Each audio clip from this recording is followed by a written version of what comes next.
Ladies and gents, boys and girls, duggers and diggers of all ages, Monster Hunters and Monster Hunties, welcome back to another episode, not even an episode, but another Monster Hunter Generations Ultimate video. And today we're actually going to be looking at the flagship monster for this game. That's right, Valstrax, or Valfox, we used to call him back in the Double Cross days.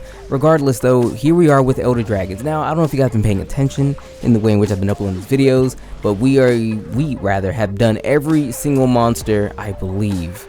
Asterisk, okay? Someone let me know in the comments if we missed a monster or not, because I think we're good. I think we got everybody. We did every single normal monster in the game that isn't an Elder Dragon. Only monsters we have left are Elder Dragons and Deviant monsters, so we're gonna do all the Elder Dragons first, then do the Deviants, and then we'll be done with the quote-unquote monster decks for Generations Ultimate in time for Iceborne. Again, if I've missed a monster or whatever, let me know in the comment section. I think I got everybody. I'm not 100, but I think I got everybody. Let me know. Regardless, Valstrax, flagship monster of this game, Elder Dragon. Let me say this off the top. He is probably one of the most unique monster fights that I've ever had the glory of fighting. That's main series. Now, there's other monsters with really cool, unique things to them, but they tend to have like particular gimmicks. Like fighting Jinmaron, where you have to be on the ship or whatever. And Yama, where you have to like climb all on his back, whatever, things like that. Like those are kind of gimmicks, but they're still super unique in their own way. Also, like Shao, I think the giant crabs. This is the most unique monster you can just fight. You know what I mean? Like if you were to just boot the game up and just, I don't know, fight Rathalos, that's a regular fight.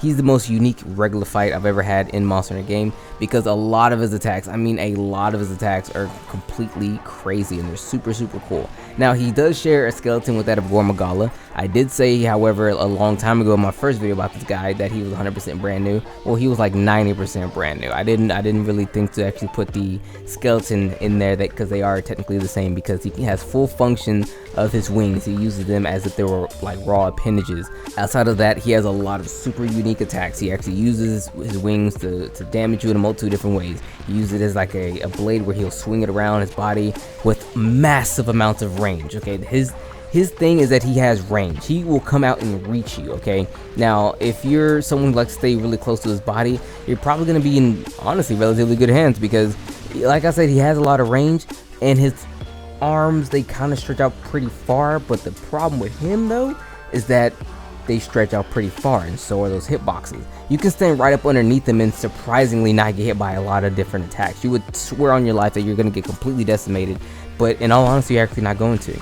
So you'll see a couple attacks where he'll actually focus his aim, he'll shoot his Dragon Blast right in front of his face, and you'll see me stand right there, not get hit. And I tell myself all the time, dude, I'm totally gonna get rocked. I will say this though, every now and then you will get hit with it. I want to say the projectiles that come out of his wings, they don't necessarily follow a steady path. They take a random path, and if one of them just having to clip you, it will just so happen to clip you. But for the most part, I've had a whole lot of luck standing right there, not getting hit with it.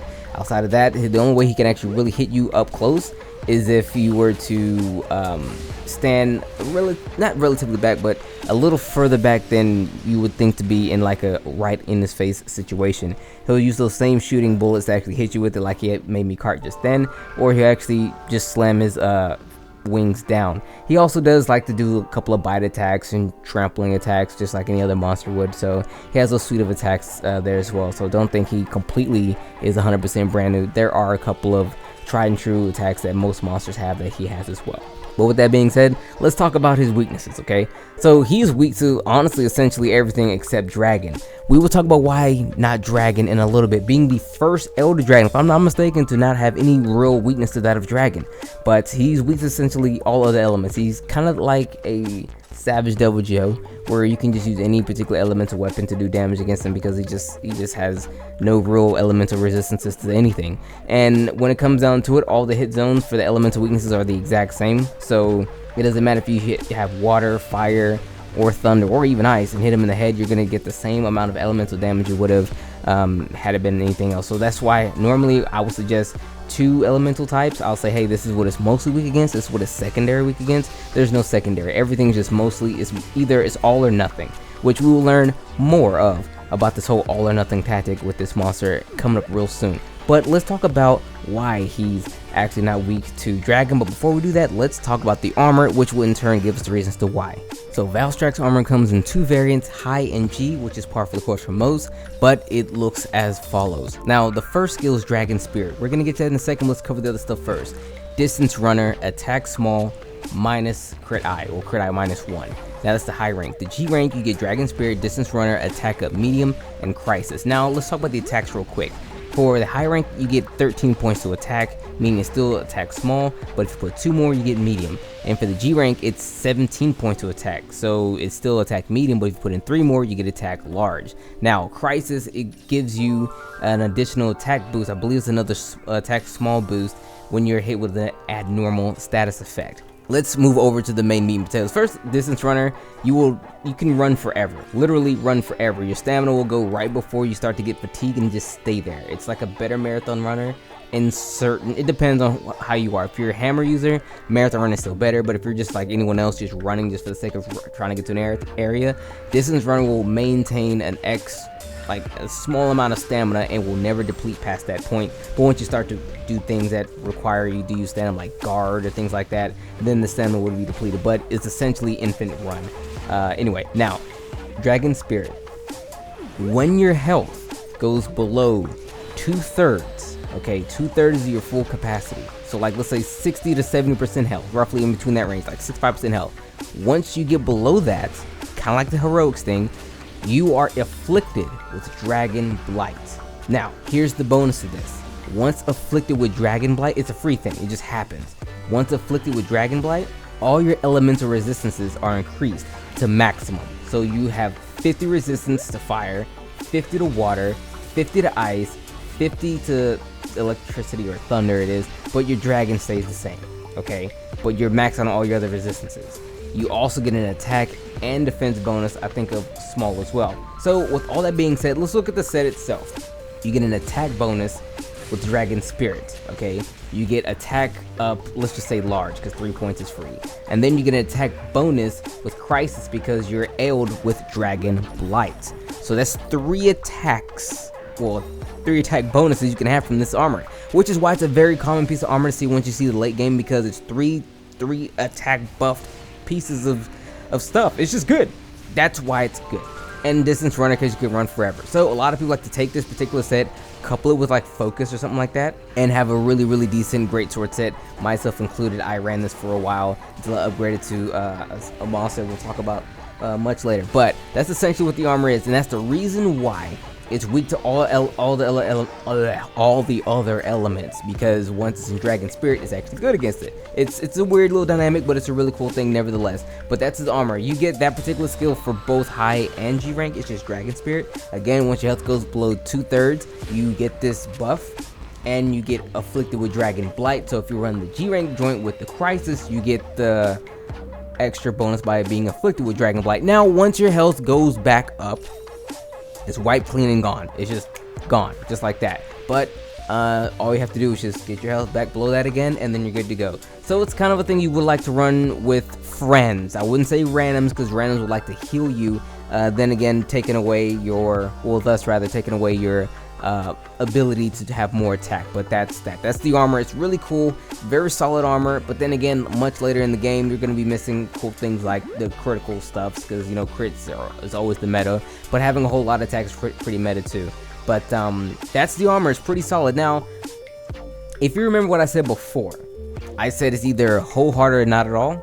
It's either gung-ho or go now, don't go home, or what. Pretty much, it's either all or nothing, is what I'm trying to say here. His weapons are the exact same way. Let me explain. Now, his weapons, fairly solid when it comes to attack, pretty decent, but the thing to take away from his weapons is that it's either literally red sharpness or white sharpness. The only 2 sharpnesses. And for the most part, when you start making the weapons, it'll be half the meter will be red, and the other half will be white. That's it.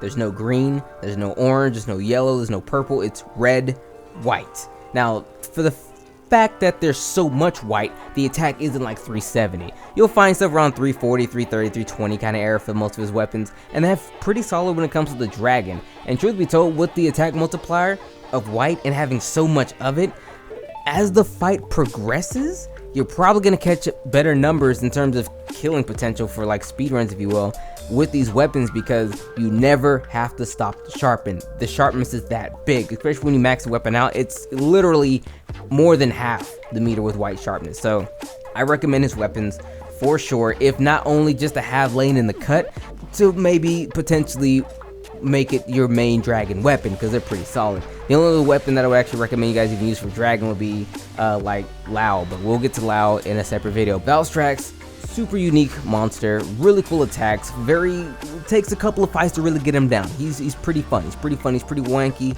he's good, he's a good monster. It's just you have to really get comfortable with him. His gear is phenomenal. I mean, even though it's a bit gimmicky, it's still pretty freaking good, and I recommend you guys picking it up once you actually fight the monster yourself, be it high or G rank. And with that being said, it's been your boy. That's what I'm talking to you about the Valstrax himself. Pretty solid monster. I like him. He's on my list of favorable monsters to have. So yeah, hopefully you guys found this video relatively informative, and if you did, let me know. We will be starting videos. I did try to say every single day, but like, I don't know what the heck I was thinking. That was super ambitious of me. My life is pretty hectic with like work and everything, so I'm just gonna be pushing these out a whole lot more frequent than we usually do, which is i.e. next to not as frequent at all. So you're gonna catch at least 3 to 4 videos a week from me. I'll try to do these like every single day, but there might be a day where I skip a day or something like that, but that's that. We are going to knock out the rest of these Elder Dragons, and then we're gonna get to the Deviants. Now when we get to the Deviants, it's gonna be the really cool video layout that I had, where was, you know, like super informative, whatever. If you want to know what that type of video looks like, you can click here on the eye. That it will take to my Rajang video, where I sit down and explain to you guys so much stuff, so much lore in a really cool professional format. We'll do Deviants like that, but I'm honestly it's gonna take me a minute to do those, because it'll take a lot of effort to get them done, and I actually have to pay a writer to do it. So watch my videos so that way I can get YouTube money, so that way I can pay my writers. But anyway guys, been your boy, take care.